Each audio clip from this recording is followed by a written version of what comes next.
Hi guys, so we are going to be reading a series of unfortunate events. We're going to be reading chapter 10 today. So where we left off on chapter 9, we definitely know now that Count Olaf has taken Sunny, and she is currently hanging from a tower in a bird cage, and she's tied up and she's got tape over her mouth. Horrible, really, really horrible. And Violet's had to agree to marry Count Olaf, which again is just diabolically horrible. But right at the end of that chapter, we were left with a grip that makes you want to read on, because Klaus noticed that Violet was starting to get a plan, like she was working something out. She was staring at the tower, wasn't she? And she tied her hair up, which means that she has an idea, which gives us a little bit of hope that she's going to be able to figure out how to get Sunny down. So let's read chapter 10 and see what happens here. That night, Klaus was the Baudelaire orphan sleeping fitfully in the bed, and Violet was the Baudelaire orphan staying up, working by the light of the moon. All day, the two siblings had wandered around the house, doing the assigned chores and scarcely speaking to each other. Klaus was too tired and despondent to speak, and Violet was holed up in the inventing idea of her mind, too busy planning to talk. When night approached, Violet gathered up the curtains that had been Sunny's bed and brought them to the door of the tower stairs, where the enormous assistant of Count Olaf's, the one who looked like neither a man nor a woman, was standing guard. Violet asked whether she could bring the blankets to her sister to make her more comfortable during the night. The enormous creature merely looked at Violet with its blank white eyes and shook its head, then dismissed her with a silent gesture. Violet knew, of course, that Sunny was too terrified to be comforted by a handful of draperies, but she hoped that she would be allowed a few moments to hold her and tell her that everything would be all right. Also, she wanted to do something known in the crime industry as casting the joint. Casting the joint means observing a particular location in order to formulate a plan. For instance, if you are a bank robber, although I hope you aren't as well, you might go to the bank a few days before you planned to rob it. Perhaps wearing a disguise, you would look around the bank and observe security guards, cameras, and other obstacles so you could plan how to avoid capture or death during your burglary. Violet, a law-abiding citizen, was not planning to rob a bank, but she was planning to rescue Sunny and was hoping to catch a glimpse of the tower room in which her sister was being held prisoner, so as to make a plan more easily. But it appeared that she wasn't going to be able to case the joint after all.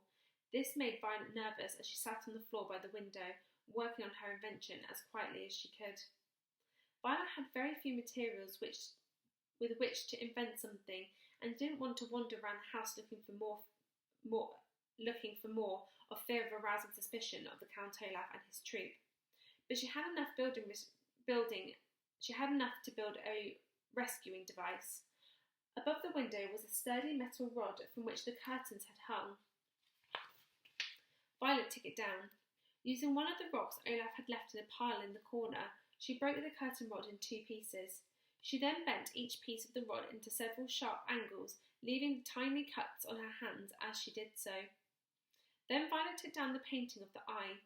On the back of the painting, as on the back of many paintings, was a small piece of wire to hang on the hook. She removed the wire and used it to connect 2 pieces together. Violet had now made what looked like a large metal spider. She then went over to the cardboard box and took out the ugliest of the clothes that Mrs. Poe had purchased, the outfits of the Baudelaire orphans would never wear, no matter how desperate they were.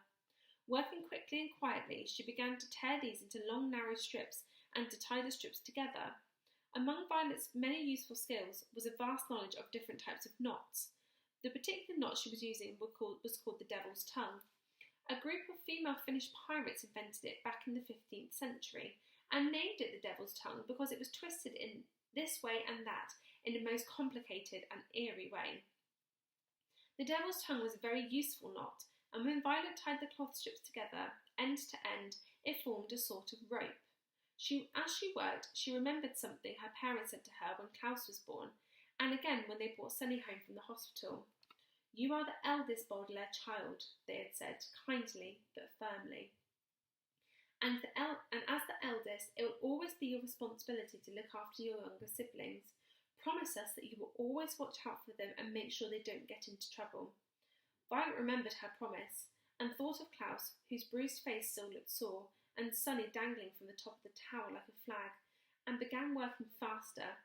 Even though Count Olaf was of course the case of all this misery, Violet felt as if she had broken her promise to her parents and vowed to make it right. Eventually, using enough of the ugly clothing, Violet had a rope that was, she hoped, just over 30 feet long. Do you remember why she wanted it to be 30 feet long? Because of the tower. That is also 30 foot long. 30 foot. It's a bit of a tongue twister. She tied one of the ends to the metal spider and looked at her handiwork. What she had made was called a grappling hook, which is something used for climbing up the sides of buildings, usually for a nefarious purpose. Using the metal ends to hook onto something at the top of the tower and the rope to aid her climb, Violet hoped to reach the top of the tower, untie Sunny's cage and climb back down. This was, of course, a very risky plan, both because it was dangerous and because she had made the grappling hook herself instead of purchasing it at a store that sold such things. But a grappling hook was all Violet could think of to make without a proper inventing laboratory, and time was running short. She hadn't told Klaus about her plan because she didn't want to give him false hope, so without waking him, she gathered up her grappling hook and tiptoed out of the room. Now, I'm making a link there. That is exactly what Klaus did and thought when he came up with his plan about the book and about going to confront Count Olaf. So it's exactly the same. She was in bed, now he's in bed. He didn't want to tell her, she doesn't want to tell him. He crept out the room, she's creeping out the room. It's exactly the same. Which then also now makes me think, is it going to have the same result? Where she's going to try something and it doesn't work out how she wanted it to, just like Klaus confronted Olaf and it didn't plan out how he wanted it to. Let's see. Once outside, Violet realised her plan was even more difficult than she had thought. The night was quiet, which would mean she would have to make practically no noise at all. The night also had a slight breeze, and when she pictured herself swinging in the breeze, clinging to a rope made of her ugly clothing, she almost gave up entirely. And the night was dark, so it was hard to see where she could toss the grappling hook and have the metal arms hook onto something. But standing there, shivering in her nightgown, Violet knew she had to try. Using her right hand, she threw the grappling hook as high and as hard as she could, and waited to see if it would catch onto something. Clang! Onomatopoeia. The hook made a loud noise as it hit the tower, but it didn't stick to anything, and came crashing back down. Her heart pounding, Violet stood stock still, wondering if Count Olaf or one of his accomplices would come and investigate. But nobody arrived after a few moments, and Violet, swinging the hook over her head like a lasso, tried again. Clang! Clang! Onomatopoeia. The grappling hook hit the tower twice as it bounced back down to the ground. Violet waited again, listening for footsteps, but all she heard was her own terrified pulse. She decided to try one more time. Clang! The grappling hook hit the tower and fell down again, hitting Violet hard in the shoulder. One of the arms tore her nightgown and cut through to her skin. Biting down her hand to keep from crying out in pain, Violet felt the place in her shoulder where she had been struck, and it was wet with blood, her arm throbbing in pain. At this point in the proceedings, if I were Violet, I would have given up, but as she was about to turn around to go inside the house, she pictured how scared Sunny must be, and ignored the pain in her shoulder. Violet used her right hand to throw the hook again. The usual clang sound stopped halfway through, and Violet saw in the dim light of the moon that the hook wasn't falling. Nervously, she gave the rope a good yank, and it stayed put. The grappling hook had worked. Her feet touching the sides of the stone tower and her hands grasping the rope, Violet closed her eyes and began to climb. Never daring to look around, she pulled herself up the tower, hand over hand, all the time keeping in mind her promise to her parents and the horrible things Count Olaf would do if his villainous plan worked. The evening wind blew harder and harder as she climbed higher and higher, and several times Violet had stopped climbing had to stop climbing as the rope moved in the wind. She was certain that at any moment the cloth would tear or the hook would slip and Violet would be sent tumbling to her death. But thanks to her adorant inventing skills, the word adorant meaning skillful, everything worked the way it was supposed to work, and suddenly Violet found herself feeling a piece of metal inside of a cloth rope. She opened her eyes and saw her sister Sunny, who was looking at her frantically and trying to say something past the strip of tape. Violet had arrived at the top of the tower, right at the window where Sunny was tied. The eldest Baudelaire orphan was about to grab her sister's cage and begin her descent when she saw something that made her stop. It was the spidery end of the grappling hook, which after several attempts had finally struck onto something on the tower. Violet had guessed during her climb that it had found some notch in the stone, or part of the window, or perhaps a piece of furniture inside the tower room, and stuck there. But that wasn't what the hook had stuck on. Violet's grappling hook had stuck onto another hook. It was one of the hooks of the hook-handed man, and his other hook, Violet saw, was glinting in the moonlight as it reached right towards her.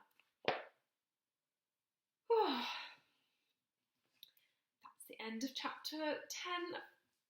It was all going so well. I honestly thought that she would be able to get Sunny and that would work. Really, when you think about it, we should have thought, oh, there's going to be somebody in there. I didn't think that there would be somebody in there.